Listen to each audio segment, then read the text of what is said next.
But the scene was different now. Our church, like so many others, was struggling through the effects of a global pandemic. Our city and country had experienced tumultuous days of elections, protests, and riots. Tension over politics and race was causing deep divisions, leaving torn and tattered families and churches in its wake. I was still preaching about what it means to follow Jesus, but this time, I wasn't receiving accolades. Instead, my character was being attacked, my name was being slandered, my love for God and devotion to His Word were being questioned, and our church was being sued as part of an effort by a few people to oust our pastors, including me. I was weary and at the end of my rope. Harry knew all this. He'd heard the rumors and seen the headlines. And after many conversations with pastors in similar situations around the country, he also knew our church family wasn't alone. "You've had a good reputation, with a comfortable job and a large church," he said. "Are you willing to risk it all for this?" Silence sat at our table for a moment. Harry looked to the side and began telling a story about a pastor friend of his who, many years before, walked through significant challenges in his church. Many in his congregation had accused him of being too this or not enough that, and eventually the pastor made a fateful decision. In Harry's words, he decided that the applause of people was more important to him than faithfulness to God. So the pastor changed course. To avert criticism, he gave in. He bent over backward to appease people, protect his reputation, and keep his position in the church. And it worked, Harry said. The pastor was able to stay, and the people were pleased. But in the end, Harry continued, he lost something irreplaceable from his ministry, and more importantly, his life.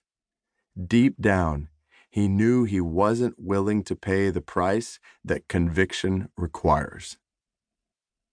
Harry fixed his gaze on me and said gently, "Press on, and don't hold back."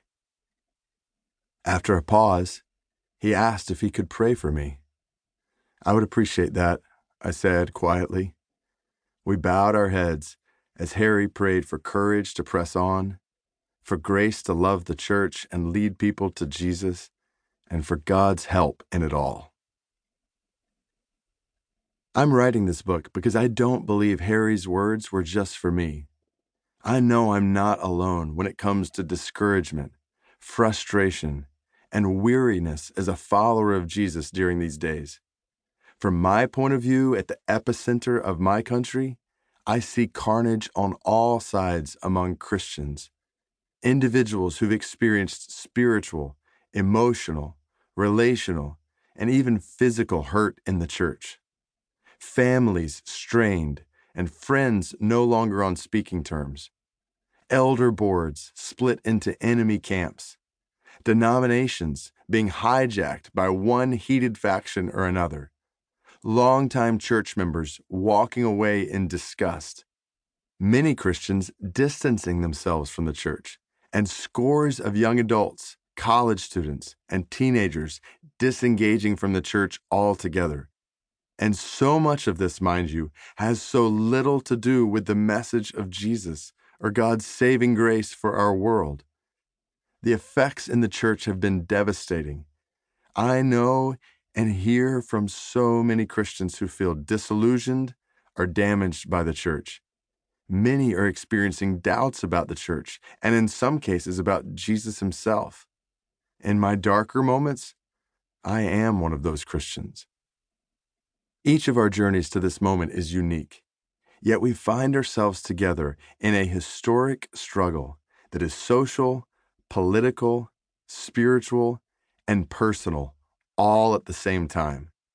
We've been turned off by the politics of the church or turned away by a lack of compassion in the church.